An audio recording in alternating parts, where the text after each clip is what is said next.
Forgive me for that brief moment where I was slightly on the pause, but what's going on, everybody? Welcome. So yeah, we're gonna be talking about Google I/O, which is tomorrow. And I'm like really excited, but also kind of sad because I'm gonna miss the morning AM keynote, which is the most important one because that's the one where like if they're going to unveil the Pixel Watch, that's going to be said at that moment. So with that being said, I will do a late reaction after Google I/O's main keynote is over.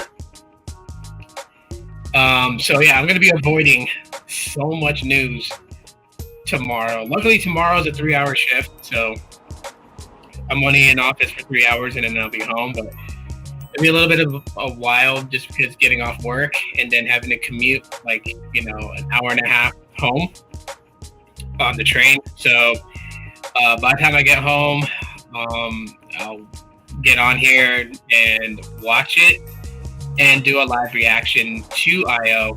And I know, a lot of people are already going to know the news and stuff like that.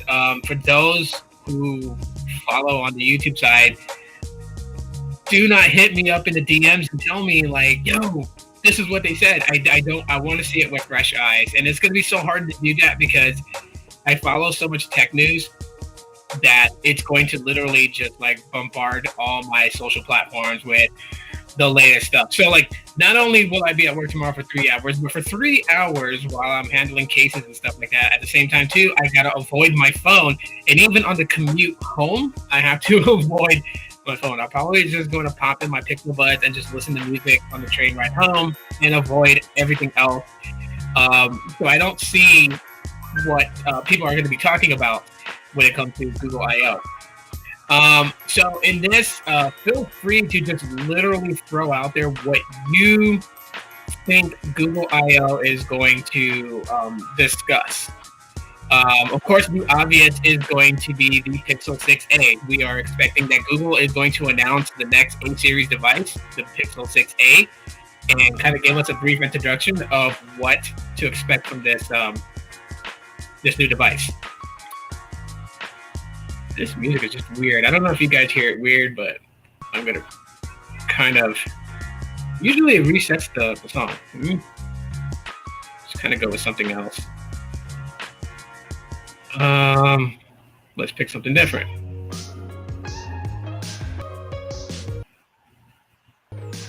That's just a little weird, but okay, we'll just run with that. But anyways, so the Pixel 6a is going to be more than likely what's going to be announced. It's probably the one thing that a lot of people are going to be waiting for. Kind of just reposition the microphone. But yeah, I really feel like that's going to be like the main thing that most people are looking at. We're hoping that they're going to announce the Pixel Watch, and I seen a Twitter poll, and people were just like, what are you most excited for Google I/O? And like 553 votes were like really on top of the Pixel Watch, and there's a reason why that the Pixel Watch is getting so much hype behind it, and it's been a long time coming, right?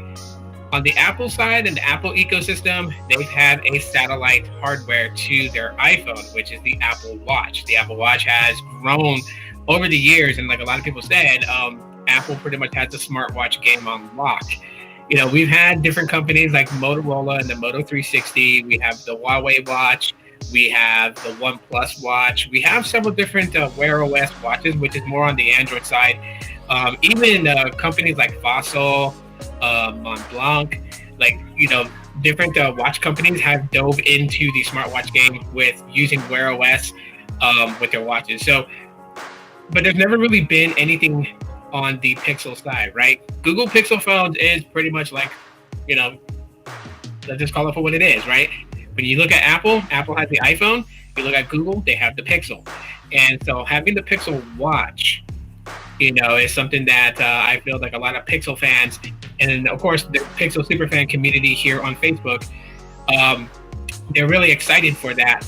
Another piece to the puzzle, right? We have the Pixel phone. We actually have two versions of them, right? So this year, this past year, we had the 6 and the 6 Pro release. We're looking at the 6A tomorrow to be announced. We're also looking at, there's a Pixelbook Go, which is, a Chromebook laptop.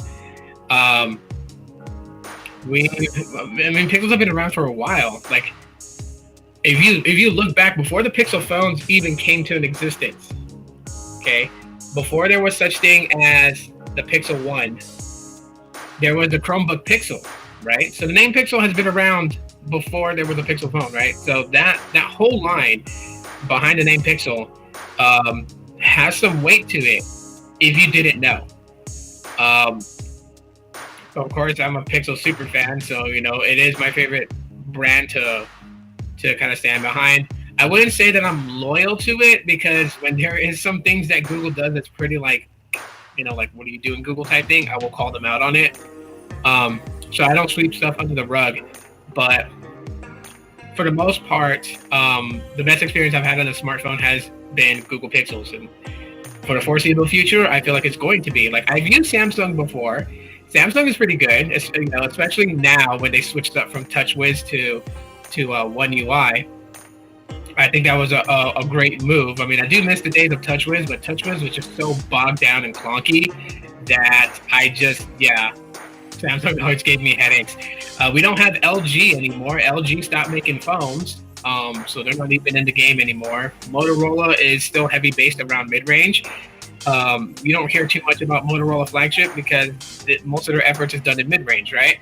And then you have OnePlus that used to be the flagship killer, but now it's just another flagship maker. So Google Pixel is where I pretty much found my home and the type of phone that I like to use. The intelligence of the phone is outstanding, and I say that all the time when I talk about the Google Pixel phones. It's like, you have smartphones, the Pixels are intelligent phones. For what they do on a day-to-day basis for you to make life easier.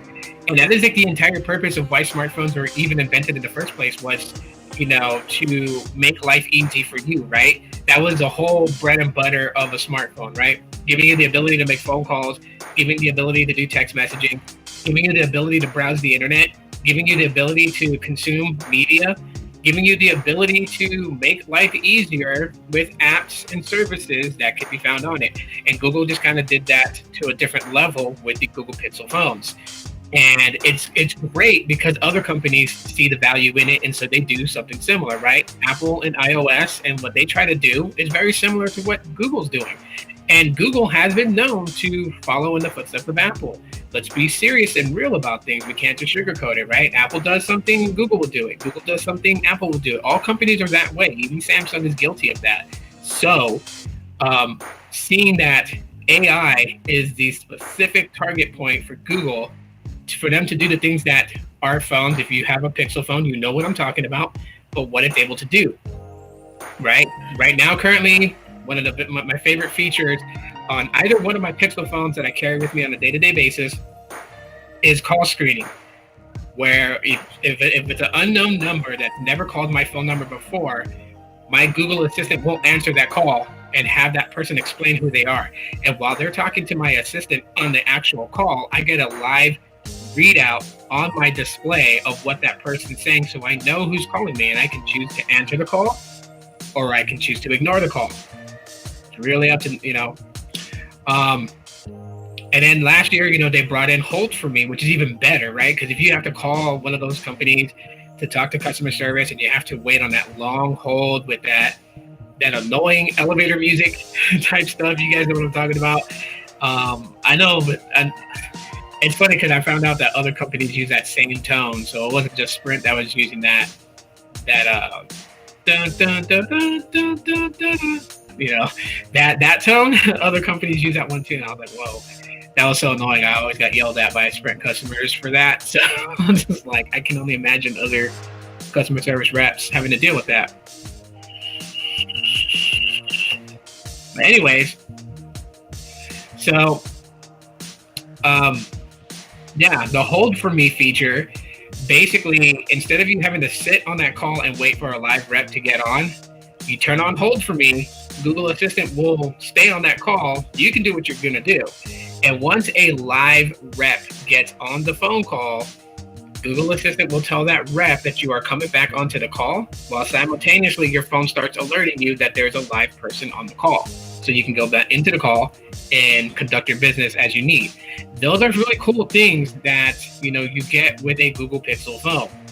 Besides that, computational photography, mixed with the AI software, being able to correct imperfections in photo shots that you take, and especially with the newest features within photo taking that came in with the Pixel 6 and 6 Pro, being able to actually show a person's real skin tone color is absolutely insane. What up, Sneed? What's going on? Magic Tech Review, what's going on, man? So yeah, that's something that I think is pretty cool, because there's people who just don't want to be overblown out, or like they want their real skin tone to shine through, and the Pixel 6 and 6 Pro does that. But these are things that's relevant within the having a Pixel. The mic is suspect. Is my mic acting weird, or does it sound weird? Let me know if the audio is like really off or something. But I'll continue on. So that is something that, when it comes to the Pixel lineup, that's the reason that, like I am a big fan of it, is just the things that it does to make life a little easier. So at Google I/O, with the unveiling, and hopefully we're not really waiting until July, but we're thinking Pixel 6a released. I posted a poll, I think it was on Twitter, that I asked the question of what people wanted the Pixel 6a to be built out of. Are they okay with polycarbonate? Are they okay with it being metal like the Pixel 5a, or do they want it glass like the Pixel 6? And the only reason why I asked that question is because one thing I've noticed about Pixel 6 owners, whether you own the 6 or the 6 Pro, doesn't matter which model you own, but a lot of them really, really, really like the way that the design of the phone is, but they don't.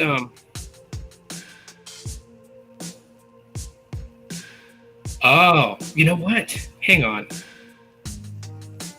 I'm glad you told me that. Let me work on the audio here.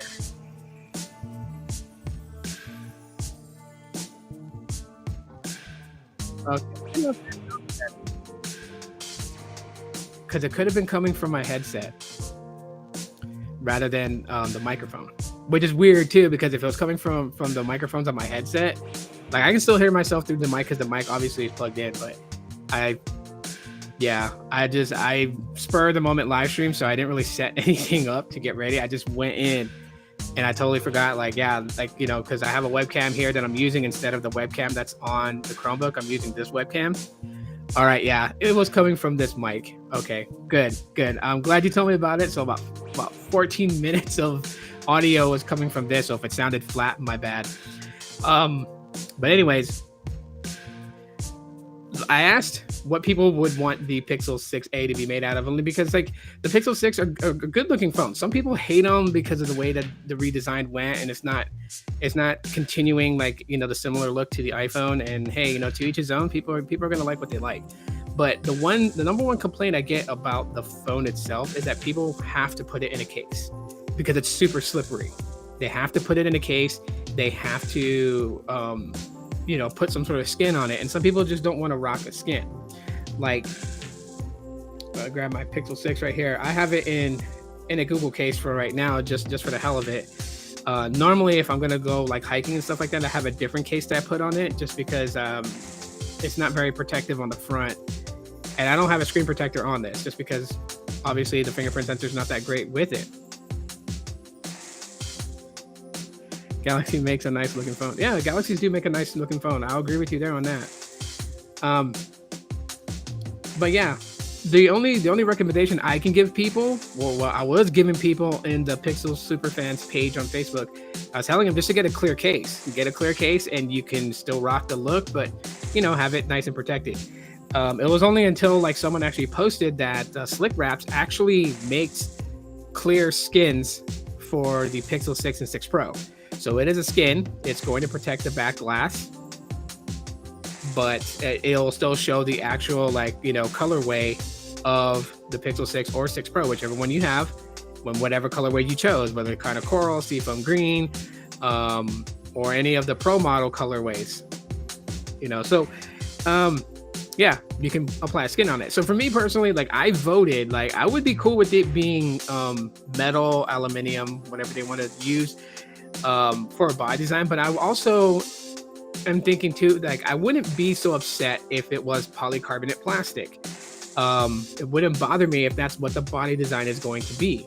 Of course, they're going to go with, the 6 series design, so it's going to have that camera visor bar, the Geordi LaForge from Star Trek look, or Alpha 5 from Power Rangers, whatever people want to poke fun of the camera bar.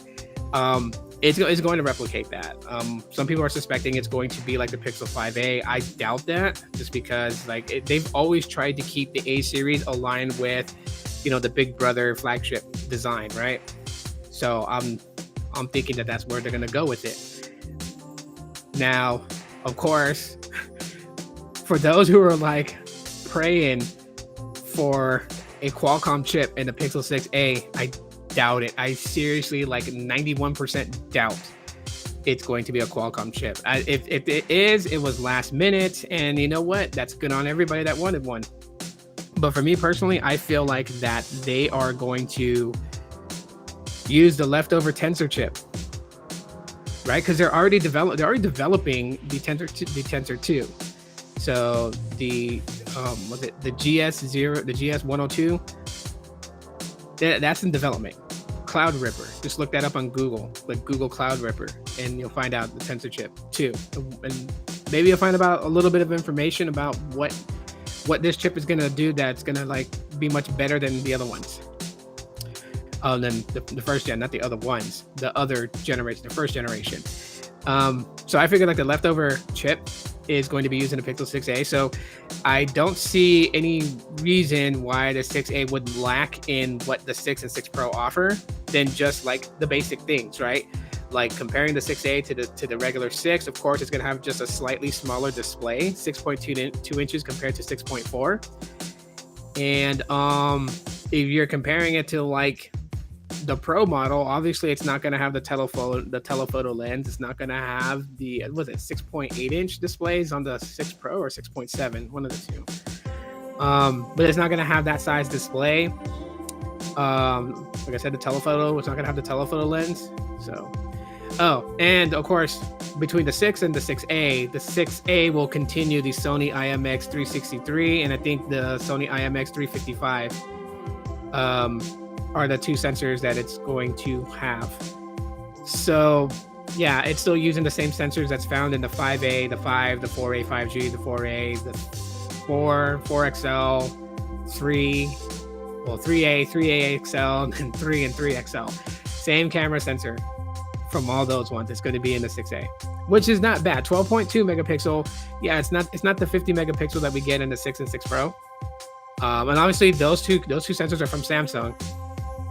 This 12.2 megapixel camera, the sensor is from Sony, and it took photos just fine. So I'm not gonna complain about it having the same camera sensors as the 5A, 4A, 5G, and all that. I'm not gonna complain about it.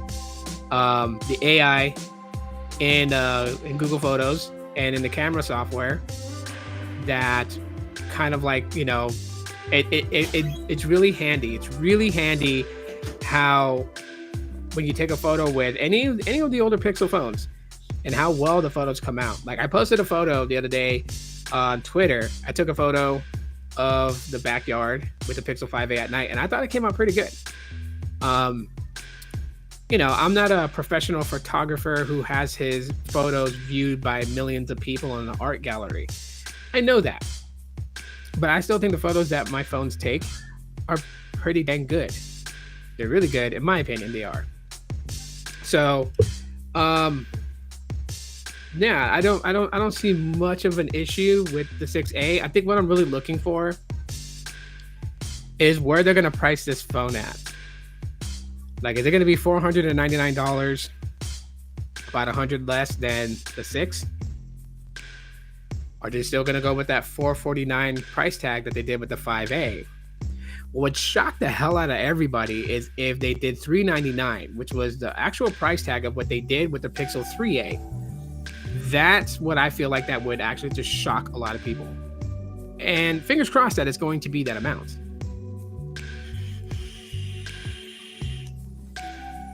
But we'll find out tomorrow. Which I think is it's a real cool thing that they kind of went in this direction to bring the A series device to be, unveiled at Google I/O, because we have two different events for Google every year. Google I/O in May, which normally is more geared towards software and AI. So the advancements in software for Chrome, for Android phones, the advancements in AI technology, and just how much smarter has Google's AI become to more human-like thought. Those things are what I/O normally represents. So I/O's never really been about hardware. They've showed hardware because the earlier days of Google I/O.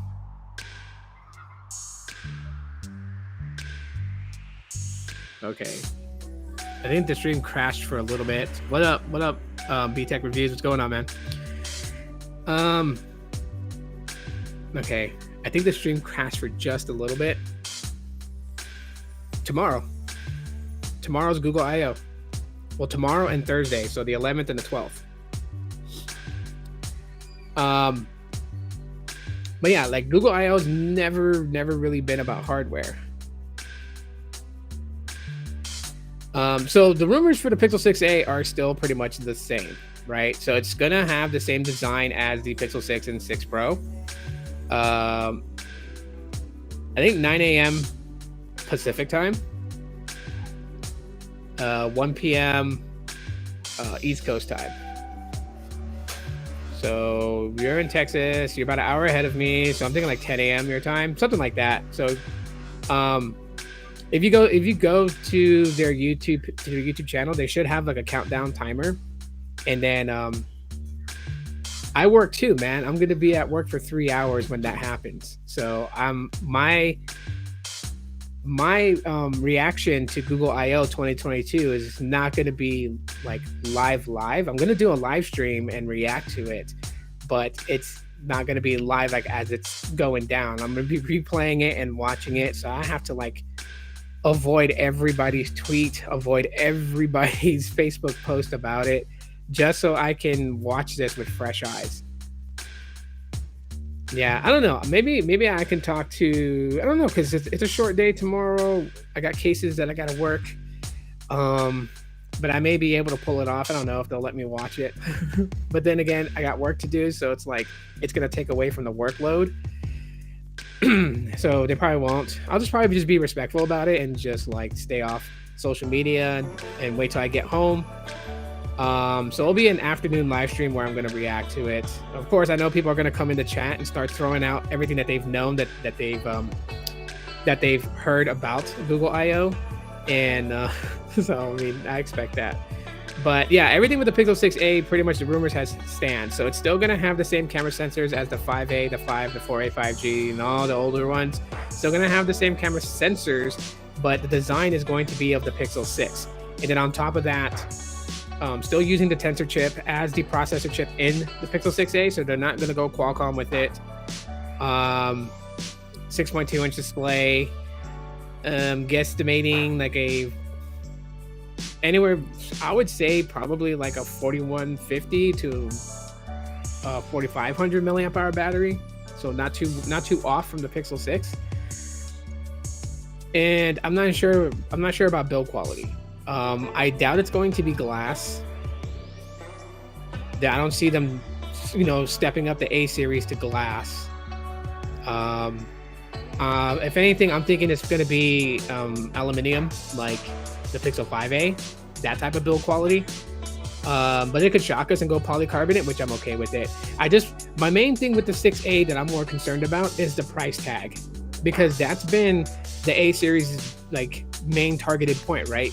Being able to bring a Google Pixel phone with all the Google Pixel features in a cheaper price, because where they cut corners makes sense. Because yeah, I don't expect it to have wireless charging, or they might actually throw in wireless charging, but maybe like, you know, to nothing compared to a flagship, you know what I mean?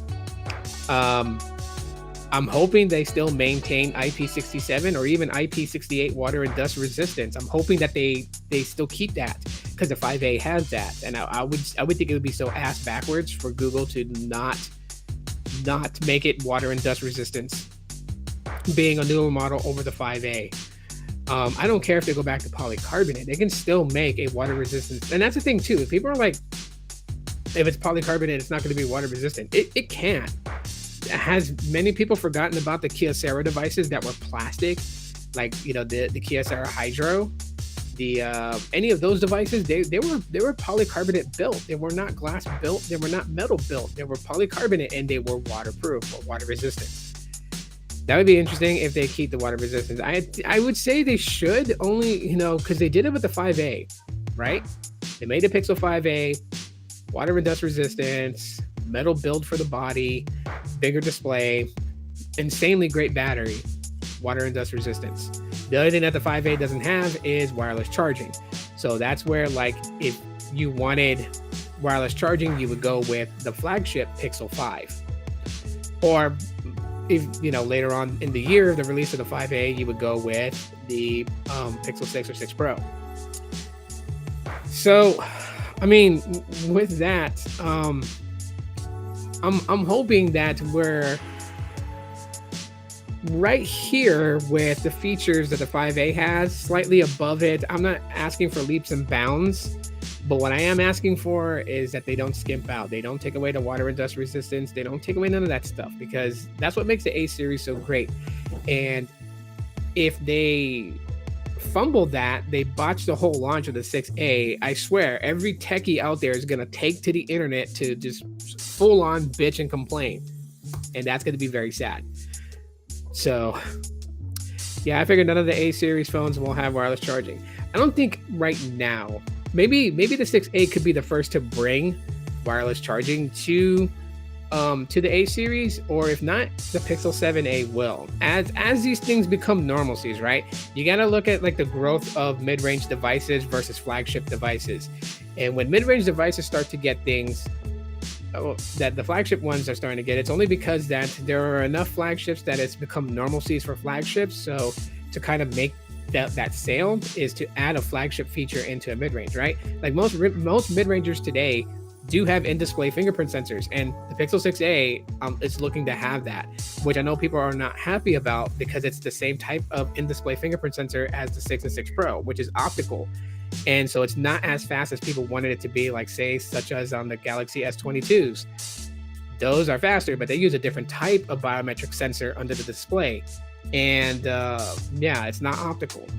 So some people are frowning upon that. It would shock me if they have an actual like fingerprint sensor on the back of the Pixel 6A.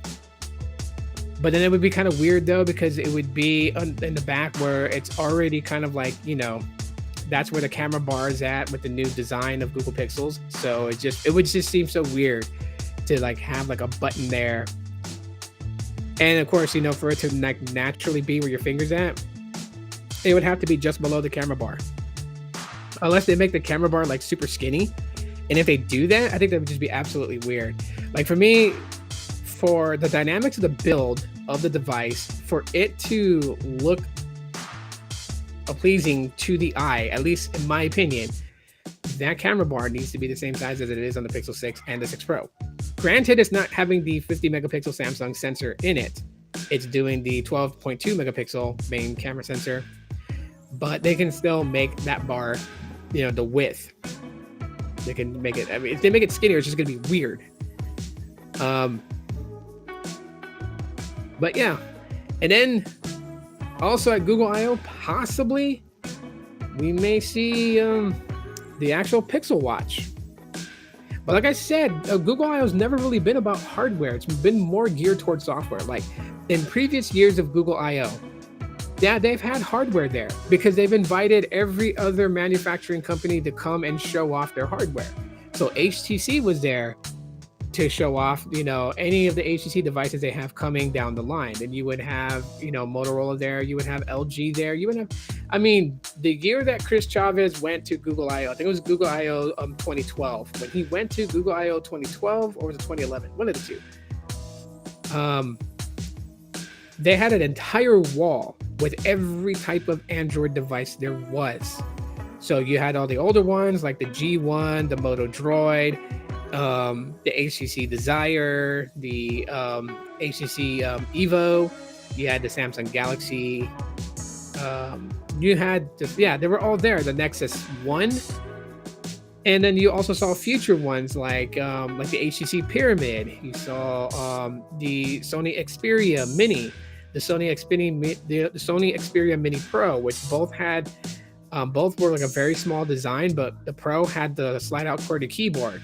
Like, you saw all different types of Android hardware there, but it wasn't there, to like unveil. It was just there for like people who were, heavily, geared into Android, because that's what Google I/O will more than likely focus on, is all the different improvements and changes in Android 13. Now, I know people are pissed off because Android 13 beta is available and everyone's like, oh my God, it looks like Android 12. But, it's not really hard to think about it. Look at the life cycles of every different UI change to Android, right? Like, you go back as far as like Jelly Bean, and we didn't see drastic changes to the user interface until KitKat. And then it just kind of developed from there. KitKat into Lollipop into Marshmallow into Nougat, Nougat into Oreo, and then from Oreo it started to change with Pie, and that's where they try to build a similar gesture style of navigation on the user interface and kind of change the way that the icons and the top info bar and how all those things looked. And then they did another change on top of that with Android 11. And then from Android 11, well, not 9 Pi, what was 10 again? I forgot what 10 was. I totally forgot what Android R was. But yeah, anyways. Was it 9 Pi? Yeah, it was 9 Pi. No. There's 9 Pi, 10Q. So QRS, yeah. So 10, which is Android Q, and then from there went to, to Android 11, which was R. I forgot what R was. I forgot what dessert flavor they went with that. You have Android 12, which is snow cone, and then you have Android 13, which is tiramisu. You are more interested in Android 12L. There's not really anything different to Android 12L. Like, to be honest with you, the only difference between Android 12L or Android 12.1, because that's what Android 12.1 is Android 12L. The only difference between that and Android 12 is that 12L is specifically designed for bigger displays. So it's designed to run on a Chromebook. It's designed to run on a tablet. It's designed to run on a foldable display. That's it. There's like absolutely like no major differences as far as like behavioral for the user interface of Android 12. And even right now, we're on the dawn of Android 13, which is bringing in more stuff. Don't see a really big difference. So Android 13 right now, 13 beta is not going to show you a lot of what 13 is going to do at full launch. You can see some minor differences, and then the minor differences kind of focuses on like the Material U user interface. So like before, like people were complaining, like what was it? Chris Perillo tried out the Google Pixel 6 Pro, and he said he didn't like Android 12 and Material U because he would put a wallpaper and he wanted more color options or color palettes for it. And that's what I mean. How would it look on Chrome OS? Well, it's not going to be Chrome OS. Chrome OS is an entirely different software. But seeing Android 12L on a Chromebook, it's going to look like how it would on your phone. It's not really there's not a drastic change. That's what I'm trying to say. Not really a drastic change. It's just optimized to run on a bigger display. But yeah, but as far as like for Android 13, it's, if you hadn't noticed it, but when you go to change your wallpaper in the home settings, at the bottom it had like 4 different color palettes, but you also now see dots underneath that because you can swipe and see more color palettes to design, like, you know, the app icons, the colorways, and everything like that. So there's going to be more color palettes added in Android 13. We are looking at them beefing up some of the other stuff that they've introduced in Android 12, just kind of refining it and making it just, you know, a little bit more functional. The Wi-Fi toggle is still bad. The Wi-Fi toggle is too many steps. It's not bad. It's too many steps, right? They try to put it all in one place. So when you drop down your notification at the very top, it says internet, because it deals with 2 things. It deals with the mobile connection and it deals with the Wi-Fi connection, which I think is absolutely stupid that they did it that way. There should be a specific toggle for Wi-Fi to turn it off. I don't need to go through 3 steps to turn it off. Much less, there should also be an active widget that you can place on your home screen that you just tap it and it turns off the Wi-Fi, like how it used to be back on Android 2.2 Froyo. Remember back in the days of Froyo and Gingerbread, they actually had a widget bar that had buttons that you would tap to turn on Wi-Fi, turn it off, turn on Bluetooth, turn it off, turn on auto rotate, turn it off. Like they had that. Remember that? They don't have it anymore, and I think that's stupid that they got rid of it, because that made it so much easier. That made it so much easier to just disconnect. Because like today, the way that Wi-Fi is, the way that Wi-Fi antennas are, it doesn't drain your battery as fast as it used to back in yesteryears. So yeah, you could leave your Wi-Fi on and it would be fine. But the problem with that is that it's still using up battery, because it's still trying to gain a connection, especially if you, like where I work at, there's multiple buildings. I can't tell you how many times I get irritated because I leave Wi-Fi on, because when I go into the building I work at, my reception with T-Mobile sucks. So I have to use company Wi-Fi to get a signal, to get phone calls, and get text messages. And when I leave the building, it connects back to 5G. But the problem is that when I'm walking, like going for a walk on my lunch break, it is picking up every Wi-Fi signal in the area and notifying me like, oh, this Wi-Fi signal is open. This Wi-Fi signal is open. I'm like, I'm not trying to connect. And then, you know, the reason I don't turn it off is because I don't want to go through the 3-step program to turn off your Wi-Fi, you know? So I'm just like, yeah, especially like notifications come on the watch. And so it just tells me every time. Like, it's so annoying.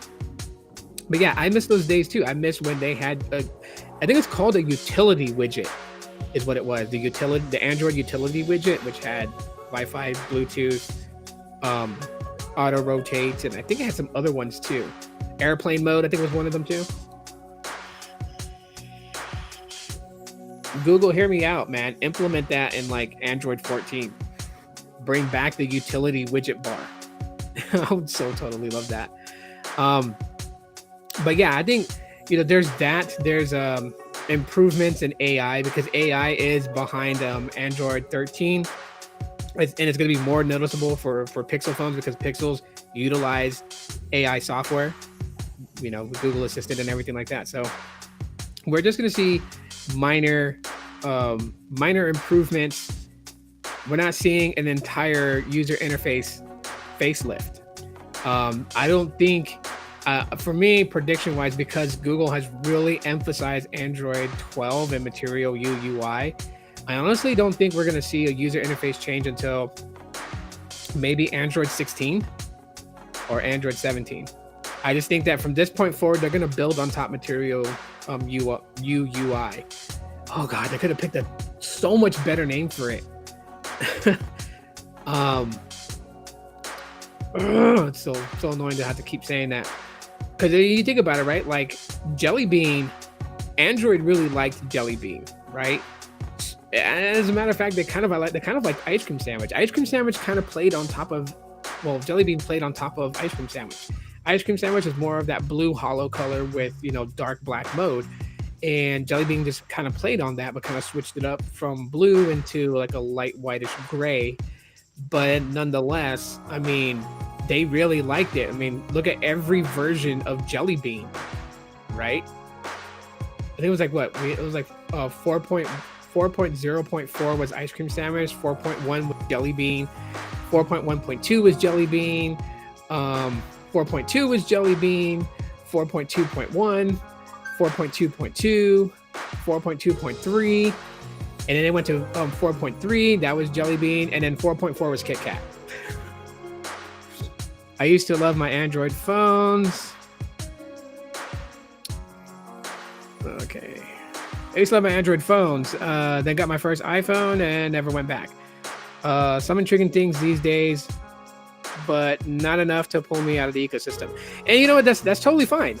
I mean, if you found the Apple ecosystem to be better for you, then more power to you. Like today, I don't condone or support the OS wars. I can care less what someone decides to use because it doesn't do anything to me. And whatever I choose to use as my preferred ecosystem should not in any way impact you. So like, you know, if iOS and Mac OS and all that works great for you, it works great for you, man. Like, you know what? Like, it only matters how you feel about it because you're the one spending your money on it and you're the one that has to use it. Other people don't have to use it for your behavior, you know, for not behavior, but for your feelings towards it, if you get what I'm saying. But I feel like, you know, and we're not going to see a giant facelift. As a matter of fact, speaking of iOS, Aaron, since you brought that up, there is, you know, like I've used iOS, I've used an iPhone, I've used an iPhone 7, I've used an iPhone 6s Plus, I've used an iPhone 10s. I know those aren't the newer ones, but I'll tell you this though, iOS is in desperate need of a facelift. I guess that's just one of the reasons why I don't stick with iOS and iPhones. Like they're great, they're good. I love the security that they offer, but also too at the same time because Android's security is so convoluted and everything, people just kind of get lost in the mix. But Android does have security to it. You know, and I think that will probably come down the road. Like, you know, I would always tell people, never think that just because something is on one platform, it won't make its way to another one. Like, you know, people always like talk about like how Apple is late to get something that Android gets. I'm like, yes, it's true. Maybe like Android gets a specific feature in 2012 and then iOS gets it in 2018, 6 years later. But when that feature goes to iOS, one thing that we can't deny is that it's working flawless. You know, so I mean, there are things, like I said, I'm into tech and I'm not going to be loyal to one side or the other.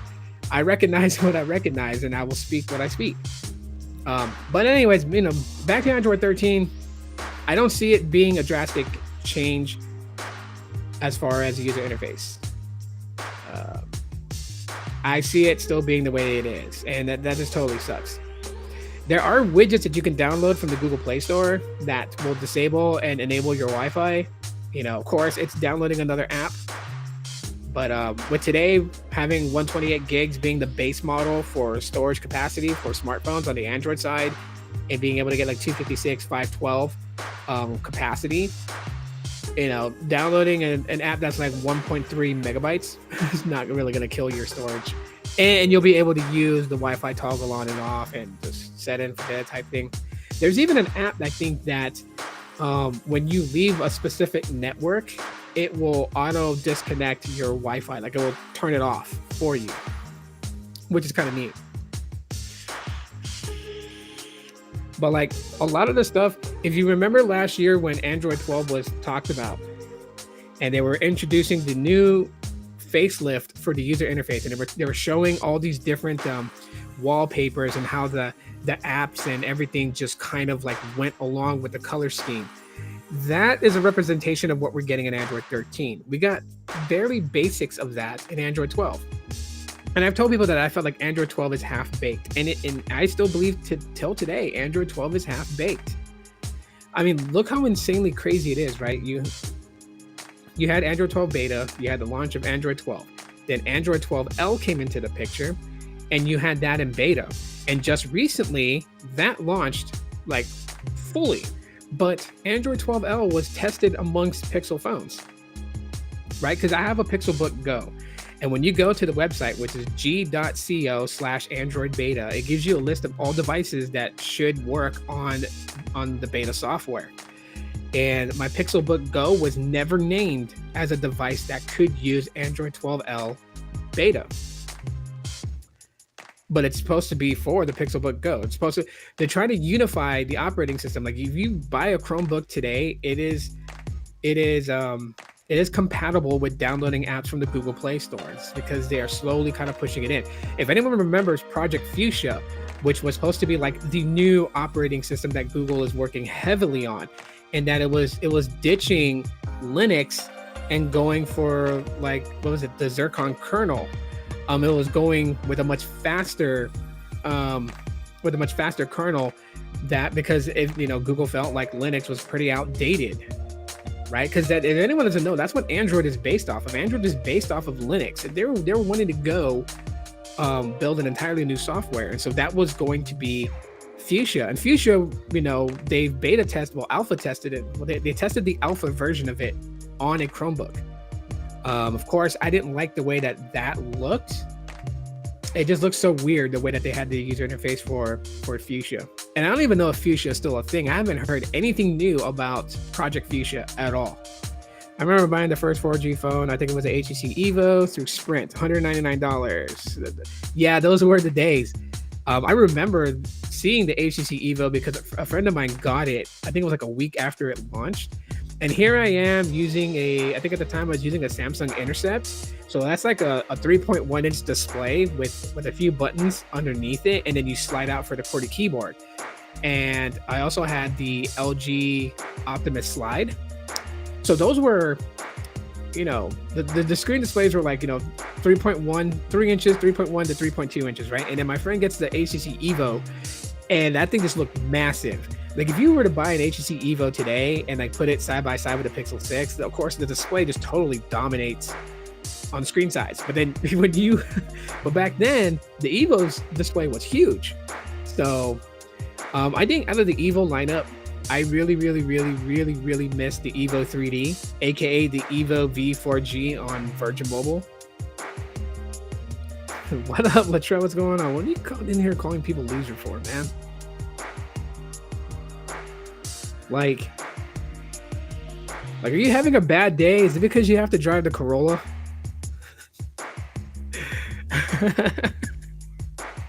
That's funny.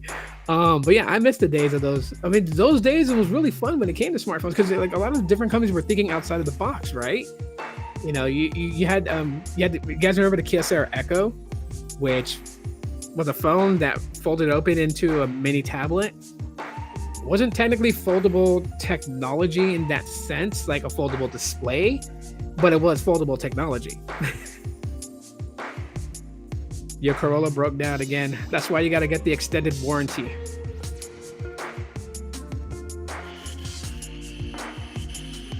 It's absolutely crazy.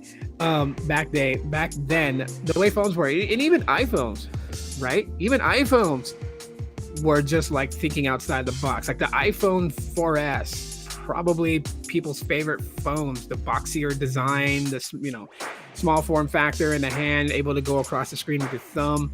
You had that. You had the iPhone 5C, right? Like Apple's attempt at trying out the budget iPhone, which then they decided, screw it. They're all about premium phones, so they're just going to stick with what they do with their iPhones. But I remember everyone was going bananas over the iPhone 5C. Like, there's so many unboxings. People are like, oh my God, this thing is cool. They got one friend of mine had a yellow one had the white one had the red one. That was just crazy. Just as a heads up, I think you made a typo. Yeah, I know I did. I forgot to put the R in pre, so it's like PE. I'll fix it later. This was last spur of the moment live stream. Some stuff went down at work today that I'm unhappy about. I really can't get into details specific about it. But if you guys want to know, you guys can just Google search Carvana and you'll know what happened. But I can't talk about it. All I can say is that I'm extremely heartbroken at what went down, and at the same time too, my head was just. But yeah, my first phone I ever bought was an iPhone 11 Pro Max, which I returned. You bought out of pocket, or like the first one you ever got? ZTE was boss back in the day. I really hate the fact that ZTE fell into some issues with the government, because you imagine where ZTE would have been at today if they weren't put on that whole thing of being banned. What up Jose? What's going on, man? I mean, ZTE did put out a pretty badass phone the end of last year. I know Technoid was talking about it quite a bit, and I totally forgot about it because like right now there's a phone that I am looking to get. It's the OnePlus Nord N20 5G. I want to try that phone out because I had the N10, so I'm thinking about getting that. Out of pocket, my first iPhone was a 6S or the 6. I remember when so many people got mad at the 6 because it easily bent, and it was like, but then you know what? You're putting it in your back pocket and you're sitting on it, like your what is it? Your gluteus maximus. That's a big muscle in your body, so and a heavy one too. Sitting on that, of course, it's gonna bend. My first iPhone was the original one with 8 gigabytes, which was $399 with a 2-year contract on AT&T, right? Dude, I remember when the iPhone launched on AT&T, where I was living in Texas, you could not get into the AT&T store. And then there were people like fist fighting in the parking lot because people were cutting other people. Like, it was just so bad. So like, and I'm sure Mike probably knows what this place is. And I think a few others would know. They don't have this place here in my city, but I remember going there a lot to like buy movies and manga and you know, like novelties and stuff like that. But like 3 parking lots away was a store called Hastings. People went there to buy CDs and movies and such, and novelties and things like that, t-shirts, and manga comics and comic books and stuff. And yeah, the line stretched from the front door of the AT&T store all the way 3 parking lots away to Hastings. It was just so crazy. But I remember when people were coming out, like this kid came out and like I spit out my soda just because he came out of there like he lost his virginity. You know, he was holding his iPhone. That's how happy it was. It looked like someone popped his damn cherry. And I remember my brother Ruben was with me, and my brother was making fun of him. Like, he probably did blow a load as soon as he touched his iPhone. And I was like, but you know, there is some crazy people like that. Like the iPhone signified a change in mobile technology, right? When you compared it back into the day of like the Moto Razr, right? So you had like different types of Moto Razrs, like the Moto V, the Moto V3, the Moto V3C, the Moto V3A, the Moto V3M, the Moto T. Like there was like so many different razors. Then you had the Crazer, you had the Sliver, then you had the LG Rumors and like the slide out QWERTY keyboards on that. You had the freaking Moto Q. You had what the hell was it from? There's like the Sanyo Pop, which is like a big hefty phone that when you squeeze the side buttons, the screen popped up even higher to show a 2.9-inch display. It wasn't touchscreen or anything like that, but it was like, or was it Kyocera? Was it Kyocera Pop or Sanyo? One of the two. You had those. You had Samsung and what the hell was their QWERTY keyboard called? I remember a lot of Samsung devices back then were super cool. I just don't remember their names. Oh, there's the Samsung Acclaim, the LG Lotus. I mean, like back then, like phones were just like, woo, man, they were really trying to gear into it. They all had proprietary software for mobile web browsing, which wasn't even full mobile web browsing. It was WAP browsing. So you used a WAP browser back then. And I remember so many people were trying to tweak it to like install things that shouldn't be on there. And then the iPhone came and that changed the game. Like, yes, Android was a thing back then. Like, people can't be like Android was conceived later. No, it wasn't. Android was in the works. The very first Android phone before Google optioned it, they looked like a BlackBerry. You remember Hastings? Hell yeah, dude. Hastings was my spot. That's where I would go to get stuff. DVDs and movies and stuff like that. Yeah, I love that place too. So my first Android phone was a Samsung Galaxy S2, the i9100. Oh, okay. Mine was, so my very, very first Android phone was the Samsung Intercept on Virgin Mobile. Like, how sad is that? But there was a huge roaming community behind the Samsung Intercept. And it really wasn't like massive roaming, because all they really did was just take 2.2 Froyo and skin the hell out of it to look like something else, or add in features that regular stock Android didn't have. I think the only real major software for the Samsung Intercept that was even available on a website called SDX, which was a bridge website to XDA.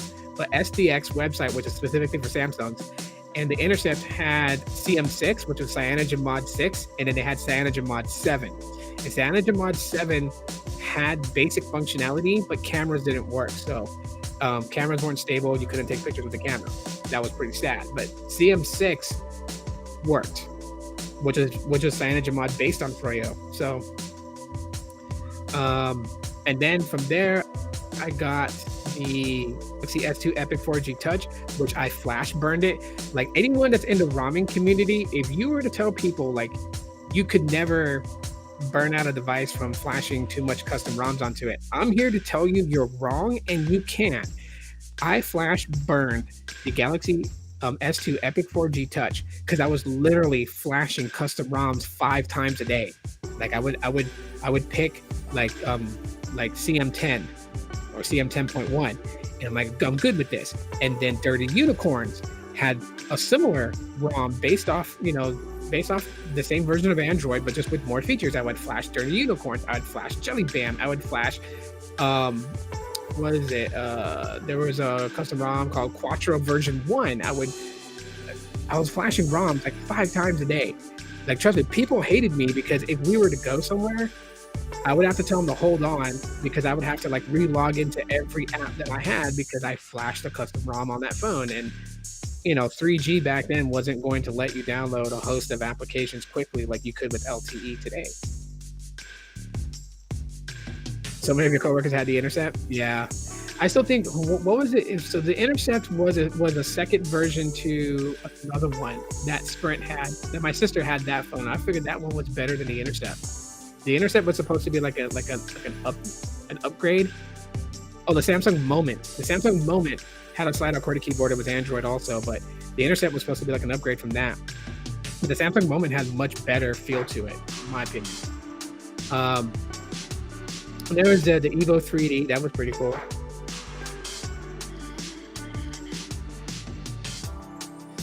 Yeah, I remember using Odin I used Odin to get back to stock Android with TouchWiz.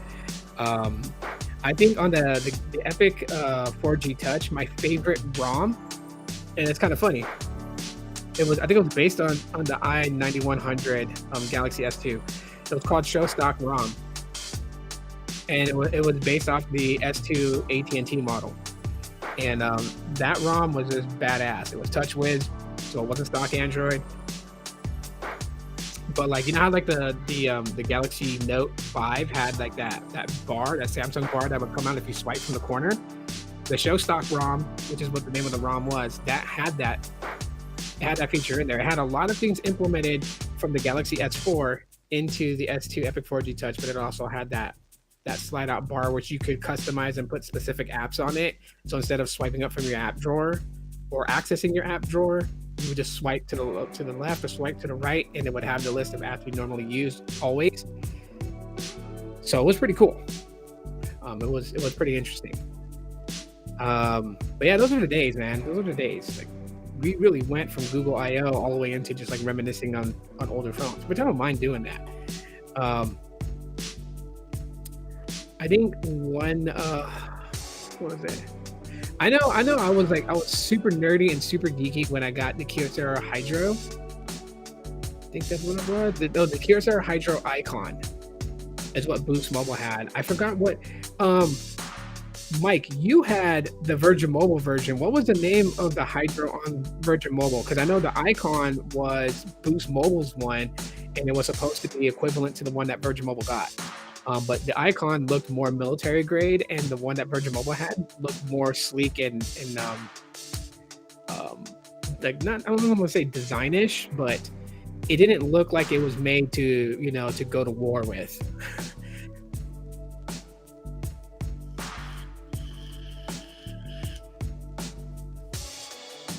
Oh, trust me, bro. If I had a Galaxy Note 2 coming in the mail, I would be late to work. I would have called it. I would have used sick time. But yeah, even the Galaxy Note. You remember the first Galaxy Note? It looked just like the front display of it looked like the Epic 4G Touch, but much wider. And in the back of it, didn't have the Samsung booty. if you guys remember, like Samsung used to have a little booty bump at the bottom of their phones, right? The junk in the trunk. The Galaxy Note, the very first one, didn't have that. It was like straight, and the Galaxy Note launched on AT&T. Looked pretty nice. Yeah, I should have called out. Yeah, I don't know. Those are crazy times. Like, do you remember the Galaxy Mega? That was on that was on Metro. Giant ass phone phablet.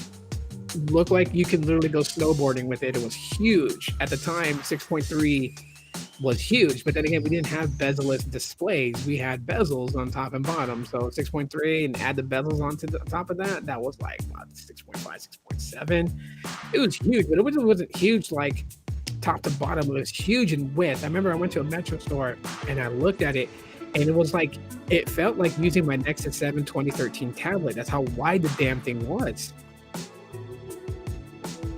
Yeah, it didn't have a home button though. That's the only thing it didn't have. But then again, I mean, you had the stylus that pretty much, I mean, it didn't have a lot of things to it. The Galaxy Note, the very first one, is the equivalent of the Moto G style 5G 2022. They're just basic functionalities with a stylus, right? Samsung perfected the stylus and started enabling features built into the software that specifically required the stylus and the stylus to be put in a certain mode, right? So you had to like click the pen like twice to access this mode and be able to do this with the stylus. You can use a stylus to start a video recording nowadays. I mean, there's all kinds of functionalities for the S Pen, and other devices that have a stylus pretty much embody everything that the Galaxy Note is. So they're still on Galaxy Note Gen 1. One of the managers at work had a Mega. It was so big, it looked like a Galaxy Tab. Yeah, it did, right? And how I'm a small guy. I'm only like 5'4", 5'5", right? I went to the Metro store to check it out, and I just could not buy it. I just couldn't. Like, my brother Ruben was with me, and he was like, yo, that'd be dope to play games. And I'm like, yeah, it would be dope to play games, but look how stupid I look holding it to the side of my head on a phone call. And the thing was like, so it would cover from my eye down to my, like, it felt like covered from my eye to my chin. I'm pretty sure it wasn't that wide of a phone, but it felt like it. And it was even more crazy. Like, I was like telling him, like, if I bought this phone, I would have to buy like wired headphones or something, because all my calls would have to be done that way. There's no way in hell I'm gonna stand in public talking on the phone with that thing, or I'd have to put it on speakerphone all the time and just kind of hold it like this. Yeah, it looked like a tablet for sure. For sure, it looked like a tablet.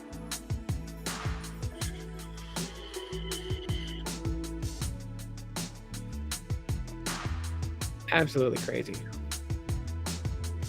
So anyways, before I go here, how many of y'all are ready for I/O? Like I spitballed what I said. I'm going to reiterate what I said in the beginning of the live stream. And again, shout out to Steed. I had no idea that my mic wasn't working and that it was using the microphone for my headphones. So if the first 15 minutes of this live stream sounds flat, that's the reason why. But so here's my speculation. The Pixel 6a, we know, is going to run the Tensor chip. Not going to have Qualcomm. So all the ones that are praying for Qualcomm, I'm going to give you a hug right now, a little virtual hug, pat on the back. That's not. They're going to use the leftover Tensor chips in there. Speculating 6 gigs of RAM. Of course, 128 internal storage. I don't see them. They may be doing like a 256. I don't know. We do know that there's 2 different models though. There is 2 models of the Pixel 6a. So I'm going to go out on a whim here and say that that the Pixel 6a millimeter wave version, I'm going to go on that one and say $550 for that, and then $499 for the sub 6 model. That's what I'm guesstimating on when they talk about pricing. I would be thoroughly happy if the pricing was $499 for the millimeter wave version, and then $399 for the sub 6 version. Yeah, I'm going to try to sneak it. I don't know. I want to sneak it, but then I don't, because I am going to do a live reaction to Google I/O, so I'm going to have to avoid the internet as much as possible tomorrow so I can go to work, do a 3-hour shift tomorrow, get off work, commute on a train for an hour to 2 hours home, and then get on and watch Google I/O. So But yeah, yeah, it is, except for some actual like details in it. Like, if you Google it and actually look at the chip build, you will see there's different cores in the Tensor compared to the current Exynos. As far as like, because there is a specific dedicated core for AI. There's a specific dedicated core, for different things that revolve around the AI of Google, and so that's what makes it a Tensor. And geez, launch the assistant on the Chromebook. But other than that, yeah, it's pretty much. The one thing I'm really hoping for, if I could be honest with everybody, the really main thing I'm really hoping for with the Pixel 6a is that they use a different modem. Don't get me wrong, the Pixel 6 is great, but it does lack in network connectivity, and that is a modem issue. So I'm hoping. I would think between $400 and $500. Yeah, but I mean, whatever they're gonna do, because there is two models. There's two versions of the Pixel 6a. One is millimeter wave compatible, which obviously is going to work with Verizon, and the other one is sub 6. However, according to documentations, though, even if you get the sub 6 one, it will work with C-band, so it will have C-band support. But the other model will support millimeter wave from Verizon or AT&T, I think. Every time I think millimeter wave, I associate directly with Verizon because they're the ones that's pushing millimeter wave pretty hard. AT&T, I know, is going to have millimeter wave, and I know T-Mobile does too, but T-Mobile's heavily invested in N41 or, their 2.5 gigahertz spectrum. So they're heavily invested in low band, and it is in low band. And people who are arguing about it, saying that it's not, it is. Mid band is what, 3.45 to 3.9 gigahertz. That's considered mid band. So 2.5, not mid band, it's low band. It's fast. Kind of fast, right? But when you're looking at C-band or N77, you're looking at anywhere between 500 megabits per second download to about like 1.5 gigabits per second. That's fast, because 1.5 gigabits per second is starting to step into millimeter wave territory. But that's how the 5G cake is, right? Low band, mid band, high band, millimeter wave. Hoping the colors are cool. I'm hearing that don't expect fancy colors because they're going on that whole. See, this is weird, right? Like the pandemic has pretty much like died down, but yet they're still talking about shortages and building for different colors. Like how? Like how's there short? Like call the people at Foxconn and tell them to stop bullshitting and paint these things different colors. Because if we're getting just an all black one, I mean, okay, I'm cool with that, because I have kind of Coral Pixel 6, so having an all black one wouldn't be so bad. But I would love to see them actually like really kind of tear into the A series line and start building out some very, color expressive models for people out there who just want something a little bit more personable, right? How cool would it be to have like a maroon Pixel 6a? Like it had two different, like a maroon and a black combination, right? To do something of like a gray with a light red. Just like kind of really mix. I mean, Google's supposed to be googly, so why not get googly with your colorways? That's what I say. Google should bring their own colors like red, blue, white, and green. Yeah, like that, right? Exactly. And really kind of play around with the color schemes too. They can get super googly with it. They can get creative if they wanted to. I just think they're being lazy. And then we can't forget the Pixel Watch. That's the other thing that we're hoping is unveiled at Google I/O, or at least shown at Google I/O. Like, remember when they did that with Project Aura, the module phone that Google was trying to build? They were trying to show everybody Project Aura in photo to show that they were heading in the right direction for modular phones, but then they killed the project. So I really think that they should come on stage with the Pixel Watch and give us a demo of what they got so far. I mean, they acquired Fitbit. I know they're going towards fitness, and so they should be able to get this right. That just depends on them, on just exactly what their intentions are with the Pixel Watch. Because honestly, this watch right here, which is hella cheap, but was only $50, but the Amazfit Bip U Pro, I actually love this watch. It does everything I needed to do for fitness tracking. The other day I went to the gym and I changed the different workout modes and was able to track it, and I have all the stats saved on my app. And what's cool is that when I go to the doctor and they want to know like what I've been doing with my exercising at the gym and stuff like that, I can give them that. I can email that to them, and they would have a chart that's tracking my day-to-day activities. So, and I'm hoping the Pixel Watch can do that, because then that'd be great. But I already told people, if I get the Pixel Watch, I'm wearing it on special occasions. Majority of the time, I'm gonna rock this. So, but anyways, thanks for hanging out with me. Really, really appreciate it. If you're on the Facebook side, I'll try to fix what's going on over there. I don't know if comments are able to go through. So if you were on the Facebook side and you left a comment, it did not pop up, as you can see that way. There's the feed of comments, and it's all from the YouTube side. I gotta fix that later. I gotta figure it out with restream settings, so that way Facebook comments will appear. Oh, Facebook's so weird. But anyways, thanks for hanging out, and look out tomorrow. I'll be doing a live reaction to the Google I/O keynote, and I'll probably find like a cut down version, because there's parts of the keynote I don't care about. So if they get into like Android 13 and all the changes in that, and then they cut out a bunch of the mumbo jumbo and get straight into the Pixel 6a launch, and then if they show anything about the Google Pixel Watch, then if there's a video like that already edited, I'll just probably react to that video instead of like the whole entire keynote. Because I don't know, they may have some copyright music, and yeah, I'm just not trying to get in trouble. But thanks for watching. You guys take it easy. Appreciate y'all for being here, and I'll see you guys tomorrow.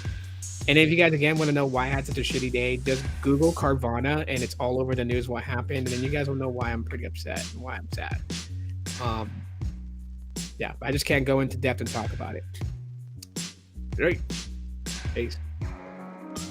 Y'all be good. And then I will see you guys later.